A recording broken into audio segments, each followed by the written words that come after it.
You're listening to a Faith Matters podcast. Welcome to this part of our show, which is called Becoming Unoffendable. This is a blog that Denise writes every week, which is fantastic blog, and you can find it on denise.nz if you look for her online, and find all our podcasts there and all of her blogs there too for you to unpack at your leisure. So what's the heading of your blog this week, Denise? Teeing off at the PGA. And some people might not know what that means. I'm not entirely convinced I do either, so that's okay.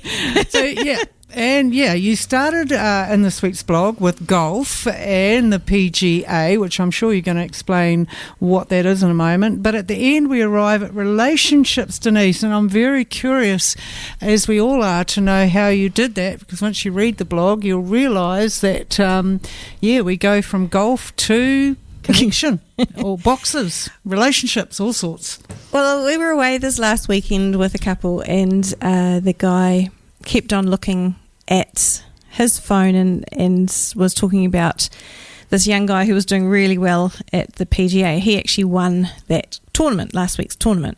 He's only 21 years old, so it was pretty phenomenal. And it kept coming up. So we ended up talking about it, and he just, as part in the middle of the conversation, threw into his wife, "Well, do you know what PGA stands for?" She's like, "Of course I do." And I was thinking, oh, if I was put on the spot, what would I say? She said, Professional Golfers Association. And, of course, she was right. And it was great. But just later in the week, that word association just came back to mind. Because, of course, when you think about relationships, association has quite a different meaning. And I thought about, so in our family, we have multiple members of the family who are chartered accountants or associated with that body of professional development, etc. And so CANZ, CANZ, New Zealand, to me, has always meant, for since I was a teenager, because my brothers and sister are all older than me, it's always meant chartered accounting. And more recently, a member of our family started the Construction Alliance, New Zealand Construction Alliance, which is CANZ as well. And so all of a sudden we started we had things lying around the house that had cans on it. And it didn't make sense to me. I was like, what is this for? This doesn't seem to have anything to do with accounting. And I was like, oh, no, it's the Construction Alliance. It's like, oh, okay. And just that association that I had with CANZ was to the accountants. Now I have to rejig my brain, because there's a couple of different options now. I could associate it with accountants. I could associate it with builders. And thinking about that with associations, that sometimes we actually need to change our associations, change the way that we think about a person. Maybe somebody was a certain way back a few years ago, but I'm also thinking, I've got my children are sort of young adult, getting married, having kids, that kind of stage of life. And so there's significant life changes going on, whether it's have a boyfriend, have a girlfriend, have a whatever. There's stages that they're kind of going through which make a profound difference to who they are, how they perceive the world. There's a lot of learnings going on. And so if I lumped them back what they were 10 years ago, that's really not a full picture of who they are now. And so anything that I associated with my kids back in the day, I've got to be really careful not to put that on them now, because they've grown and they've learned and they've developed. And so now they are more mature than they were back then. Yeah, so I think this is the whole point around your blog, is the associations we make of people. And the boxes, we put them in, and we talked about this in Marriage Matters, the different boxes that we kind of relate to in some ways, being male and female. But in this context, in your blog, this is quite different. This is about associating our experience with the person, and then we make an assumption that, when we meet them again, it could be years later, we put them into the box that we know about them. But they could have changed, and what I loved about your blog is, are we ready for the change? Are we living in the here and now and with the people that we interact with, or are we dragging them back into the past box that we have about them and the things that we know? Yeah. Well, even just with that change of Chartered Accountants versus Construction Alliance, at first I didn't know what this thing represented. I had to ask, but even once I knew, I often forgot because I was so used to thinking chartered accountants, that I forgot that that represents something else as well now. And so when we can have a view of who somebody is, and then we get this development on the picture, and we're like, okay, we can think of them differently. Sometimes once we've found that out, we still forget. And we still put them back in that box of, oh yeah, it's just them 10 years ago. And we're like, oh no, actually they've grown, they've changed. So I think when we are thinking about a person, it can be really hard to change the way that our patterns, the way that we think about them.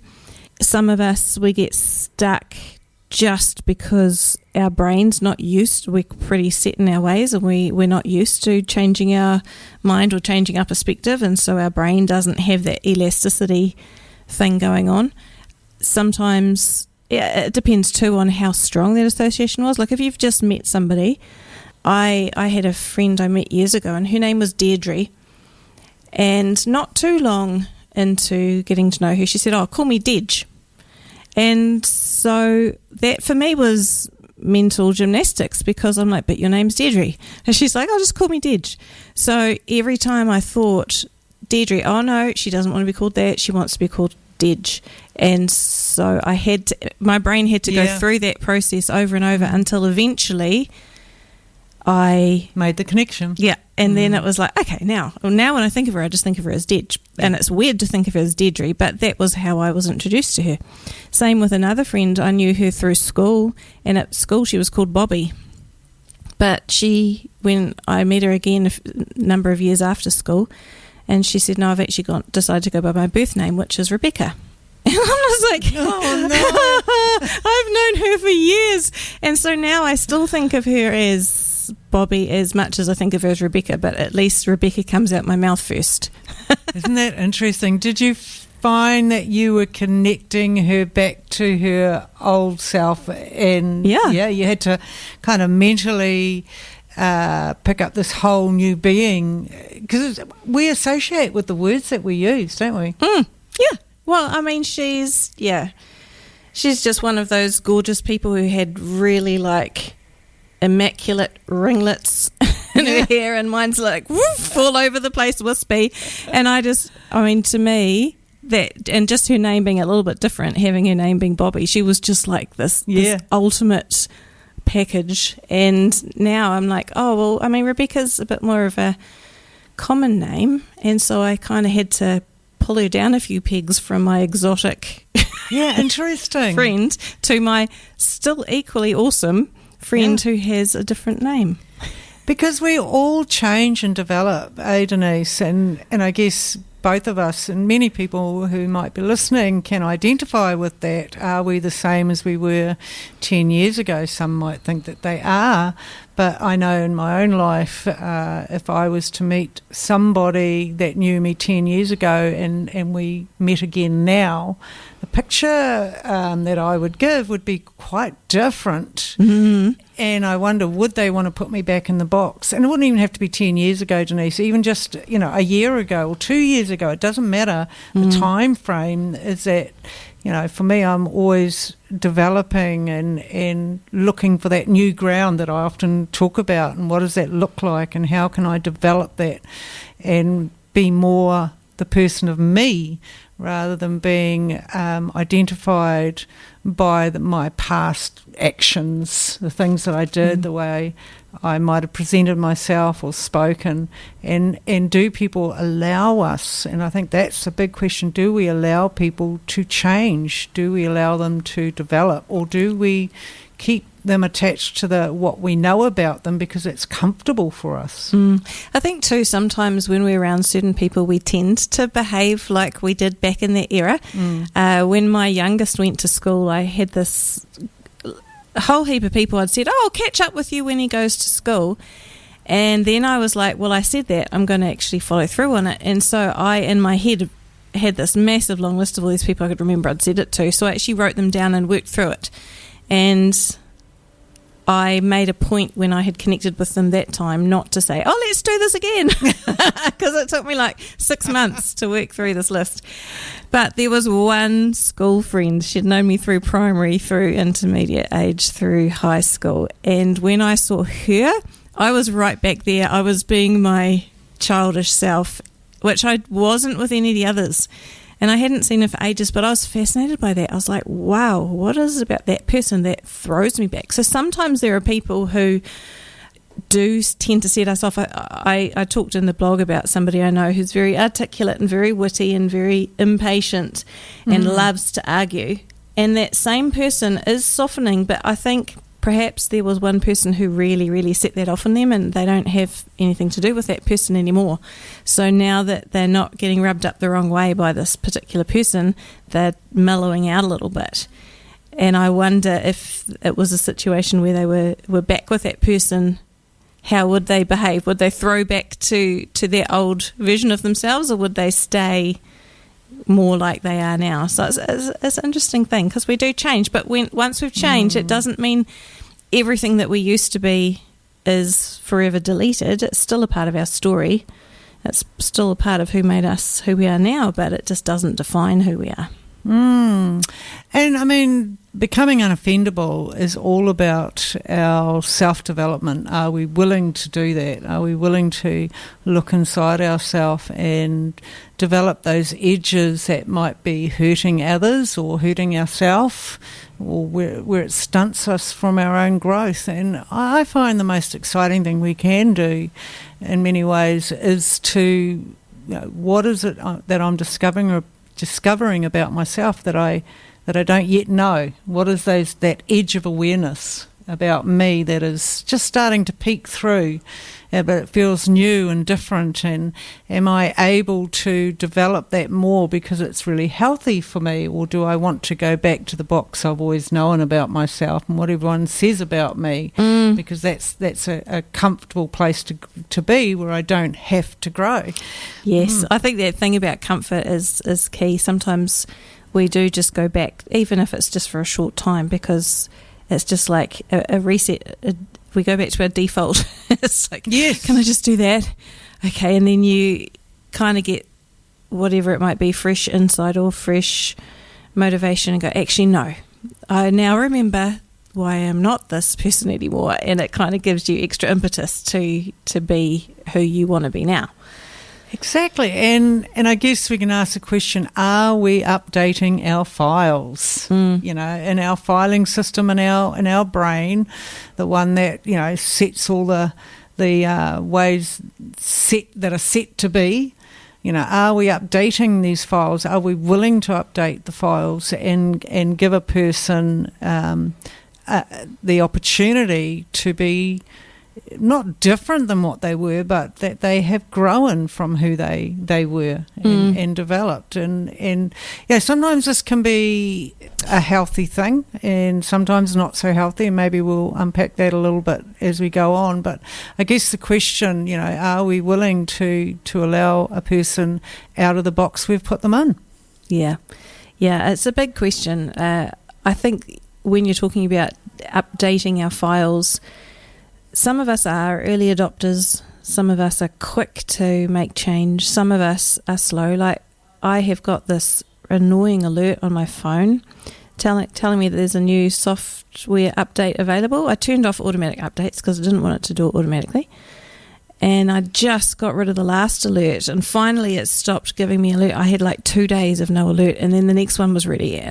I'd been ignoring the previous one for so long. I don't want to update it. Fine, I'll do it. And now it's like, oh, there's another one, and I've been sitting looking at that for a few weeks, and I'm just like, okay, I do realise now that when I finally do this one, I'm going to have another one just around the corner. So I'm having to just bite the bullet and do it. But I am not an early adopter when it comes to that sort of thing. I'm just like, oh, do I have to? Whereas other people are just like, why on earth would you not want to be up at the latest version? Yeah, interesting. And like I said, we kind of look at this a little bit, like sometimes it's healthy and sometimes it can be not so healthy. And I'm referring to refusing to see warning signs because of old associations that are positive. Yeah. Yep. Yeah, this is a hard one because we have a picture of somebody that we know of, and that picture to us is good, and when somebody else might speak into that and go, yeah, but hang on a minute, did you know this, or this has come to light about this person, and we refuse to move from what we know. Yeah, that's quite dangerous. It is. I've been in that sort of environment quite a number of times, and the way that I've learnt to deal with that is just acknowledging that everybody has their faults. We cannot put somebody on a pedestal and assume that they are above the common things that we all deal with. And when you do, you kind of blind yourself to reality, because in the first place, they're not that perfect. And then when you find out, it's like that, what is it, cognitive displacement, that you is that the word, cognitive? You won't actually allow your brain your brain is so focused on this thing that this new information, your brain's locking it out, going, no, this is my reality, this is what I believe. Yeah, avoid at all costs, Denise.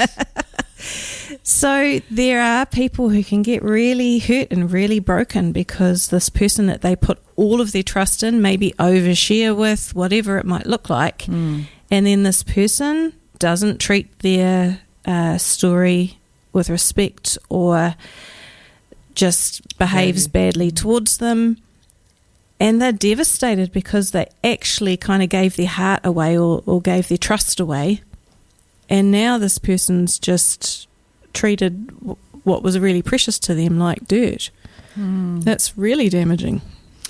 Yeah, and it's hard to see a truth about another person. Like I say, we come from the experience that we know about that person, but we only see a snippet, don't we, of their lives and what they want to share with us in that time frame. But that's not the whole picture, and so we've boxed up quite neatly how this person might be, and like I say, we put them on a pedestal, hold them in high regard, and then we're given information that damages that picture that we have of them, and like I say, this can be a really damaging place if we look at the world as it is, and many high-ranking people out there that have fallen off the pedestal because of information that has damaged their reputation, damaged them as a person, because of the things that they've been doing in the background that others didn't know about, Yeah. And so, and many of the public might have boxed them in a place where, they are seen as great people. Why would you want to hurt that person? This is a great person, but the information might be so important that we actually need to receive it so that we can get a clearer picture of this person. Yeah, and I think the reaction often when people come across that sort of information and they don't want to hear it is they'll sweep it under the carpet. And actually that's not healthy either, because other people could have been protected if they knew the full story.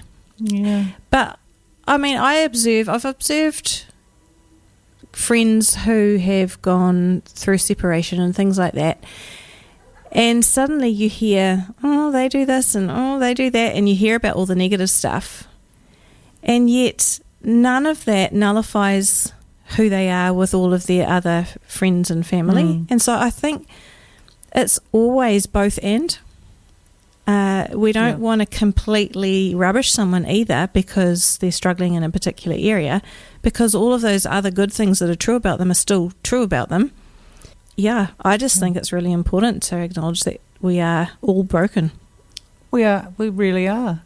And there is no perfect picture out there, and I think that we can label people and put them into these nice, neat little boxes, sometimes for our own benefit too. And how do we now live from a place of grace when we do this? And I guess this kind of walks us into our faith, Denise, and how Jesus was with people that, often had been put in a box that said they weren't good enough or not of any high ranking to be noticeable. But Jesus, he didn't look at people like that. He didn't look at their past and define them by their past. He defined them for the time that they were with him and what the future looked like with him in that, He spoke hope into their situation, didn't he? He so did, and grace over them. And I guess unless you know the Bible, you're not going to know these people that I kind of name out here. But, Matthew was a tax collector. Mm-hmm. Yeah. And that's how people saw him. But when Jesus met him, he called him down and called him out, and he spoke to the man. And he saw him as a follower of his own way.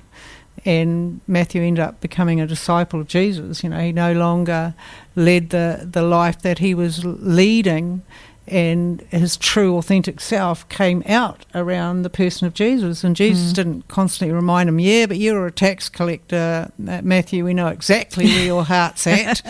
The thing with tax collectors is that often in the ancient world they didn't just collect what was due. They often put pressure on people to pay them bribes or sort of extorted money out of them in some way. Yeah. So it wasn't that just that his focus was on money, it was probably also on himself and what he could get out of it for himself, and of course he was, as a tax collector, would have been working for Rome when the people in that area were very much wanting independence. So there was a whole lot of aspects about who he was and what he was doing that didn't fit the mould of a good religious man necessarily.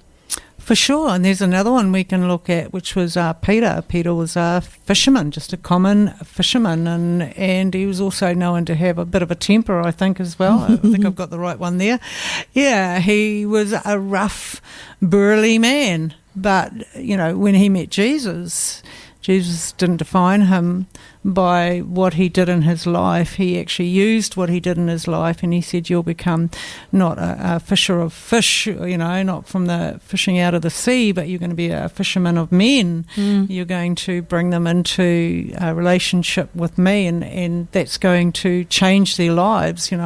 He didn't leave Peter where he was. He could see that there was so much more to this man when he was engaged with him and what that future looked like. And Peter became, the builder of the church as we know today. And I guess you could also argue that Jesus saw in him a real solidness, like he was a man of the earth or a man of the water, as the case may be, and he was really grounded. And so Jesus did say, on this rock I'll build my church. And still people talk about St. Peter, and he's a well-known figure, whether people are religious or not. But the Bible doesn't pretend that from that point on he had it all together. I mean, at one point Jesus turned to him and said, "Get behind me, Satan. What you're saying is absolute rubbish." I mean, that's a paraphrase. But so the first bit wasn't a paraphrase. Yeah, so he didn't always say the right thing. He didn't always respond properly. And Jesus didn't go, "Oh, well, that's the end of that for you. Out you go." Oh, I like that, Denise, because it shows a true picture of the stories in the Bible and our humanness, and that God didn't come to make us this perfect picture that, where we get everything right. And Jesus never refused the sin that was within us. He didn't, but it didn't become our permanent, identity.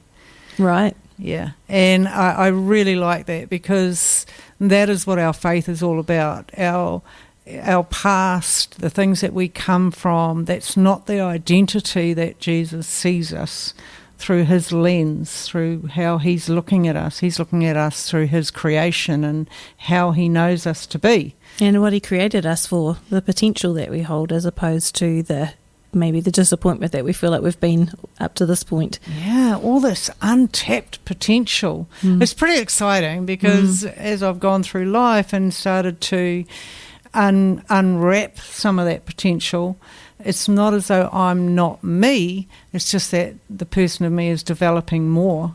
And I find that really exciting. I find it intriguing sometimes because my younger self would be like, really? What the heck? I never thought we'd get here.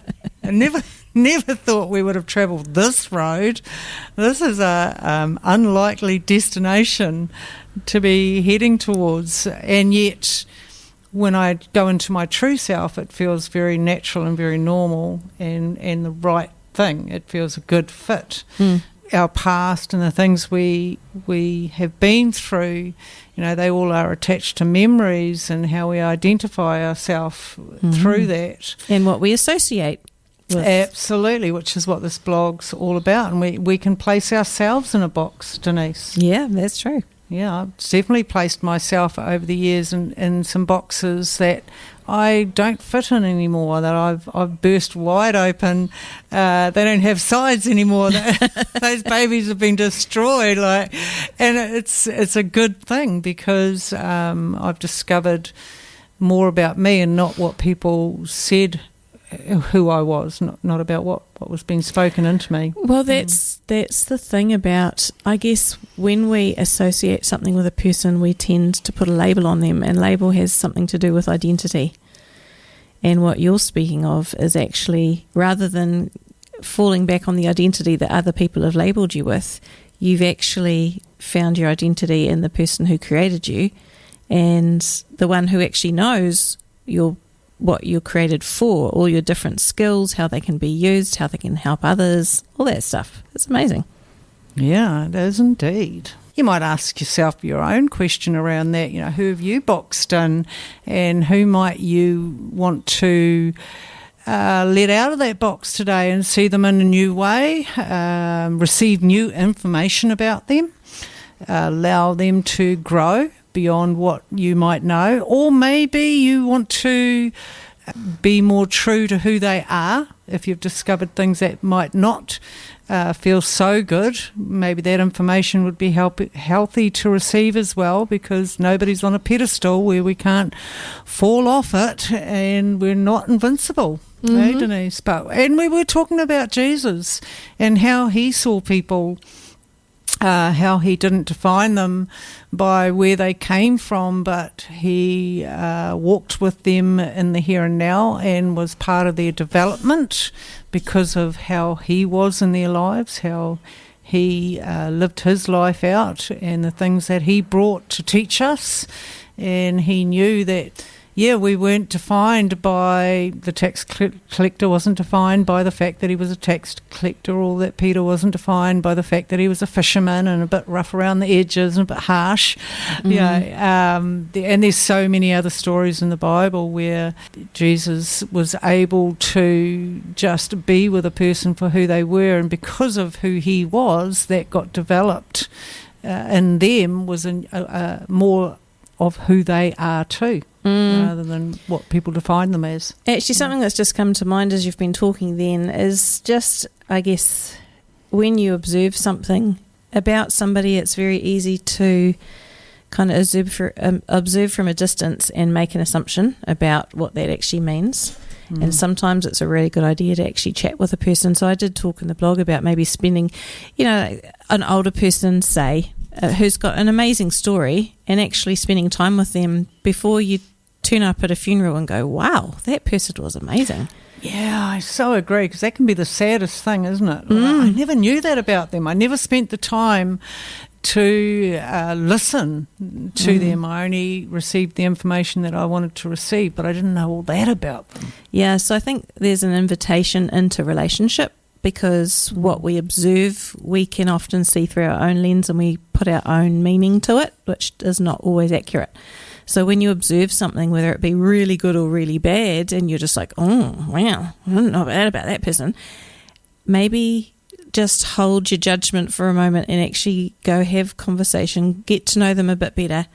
And on the opposite side of that, there might be somebody that you're super into microanalyzing, because like when we're talking about marriage matters before, it might be somebody in your household that you're just like, oh, they're so annoying, every day they do such and such.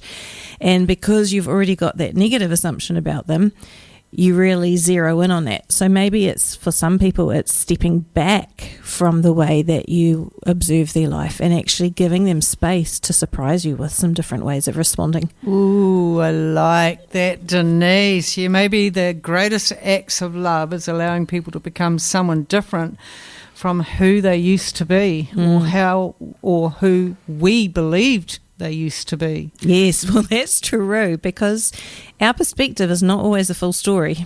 No, and like you say, the lenses we look through, we're going to have our own judgment on that, our own differences of opinion than other people do, and that's defined also by our background and things we've been through, and how do we want to label a person, and is that coming from my own experience, or is this really true to who this person is? So yeah, that's an interesting blog. Just a nice light-hearted chat for a Friday afternoon.